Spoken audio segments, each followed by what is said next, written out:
There are roughly about 7 ways to know if you are low in vitamin C, okay? But I first want to cover some confusions about vitamin C. The first one is between synthetic vitamin C and natural vitamin C. If you look this up, you'll be told that they're the same. There's no difference between synthetic vitamin C and natural vitamin C. Chemically, they're the exact identical molecules. Well, these studies, if you actually read them, mainly talk about absorption rate, okay? It's absorbed the same. Well, they might be the same, but in nature, they're very, very different. In fact, ascorbic acid, which is now called vitamin C, really is just one little piece of the vitamin C complex. In nature, you never see just plain ascorbic acid. But when you see the studies that show there's no difference between synthetic versus natural, they're really only talking about absorption rate, okay? They're not talking about if vitamin C created an effect in the body. They're mainly talking about, well, it absorbs at the same rate in the same amount. But I want to know, will it actually fix my problem, right? Well, even the gentleman who discovered vitamin C, okay, back, I think it was 1939, said that you can't cure scurvy, okay, with isolated ascorbic acid, okay? You can't cure scurvy. Scurvy is a severe vitamin C deficiency. And I'm not saying that there's no benefits from synthetic vitamin C. I just want to let you know there's a huge difference between synthetic versus what you see in nature that is part of the vitamin C complex. And most of the synthetic vitamin C that is sold out there is made by China, and they make it from sulfuric acid and corn starch, okay? And you're going to tell me that's the same thing as what they have in nature. Well, I don't think so. In nature, vitamin C comes as a complex. You have ascorbic acid as one part. You also have vitamin P, which is the bioflavonoids part. And P stands for permeability because it's related to vascular permeability. And this is why if you're deficient, you tend to have more bleeding because there's more leaking through your capillaries, okay? And then you also have vitamin K as part of the vitamin C complex too. So that's included in a lot of functions.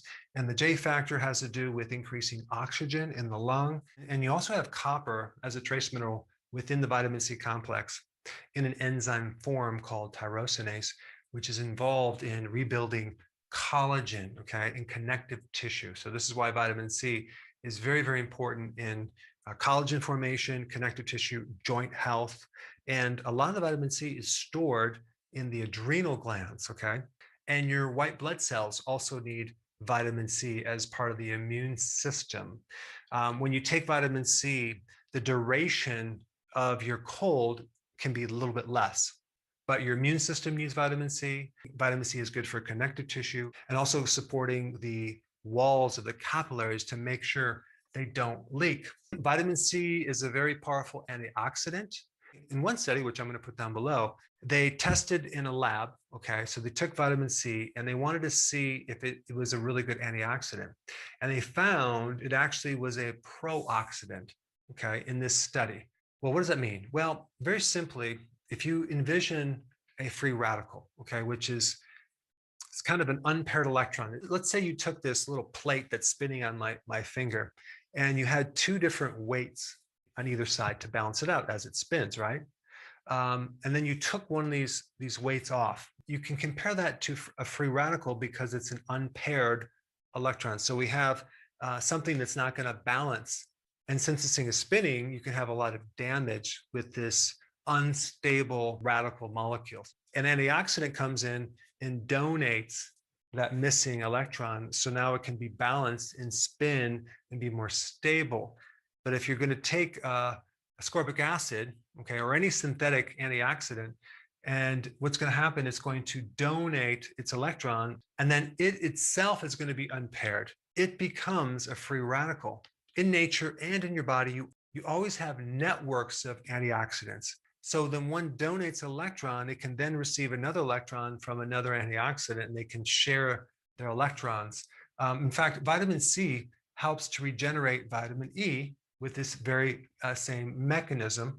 Because let's say, for example, you have a lot of problems in your arteries, and vitamin E is donating the electrons.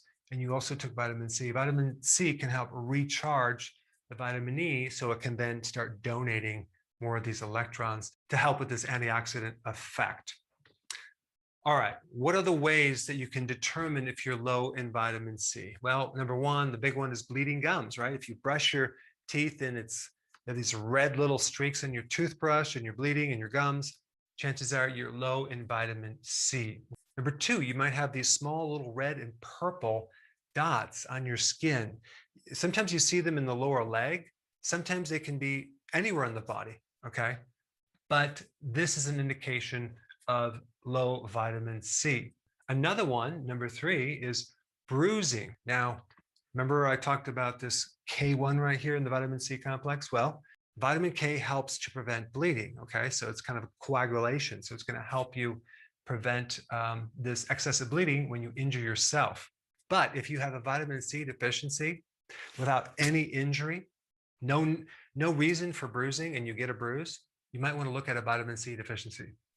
Next one is dry, rough, scaly skin. Okay, that can be a vitamin C deficiency.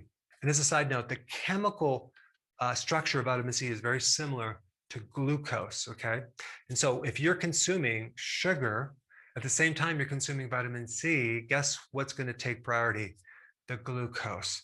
This is why kids, adults who consume a lot of sugar are usually always low in vitamin C. Also, if you're a smoker, you're going to be deficient in vitamin C because the need for vitamin C goes way up. Okay, chicken skin, like maybe in the back of the arms, you see these little bumps that you have, okay? And they're slightly red, or it could be on the legs or your thighs. That could be a vitamin C deficiency. It could also be an omega-3 fatty acid deficiency as well. Nosebleeds are a symptom of low vitamin C, okay? And then we have dry, splitting hair, which is another indication that you are low in vitamin C.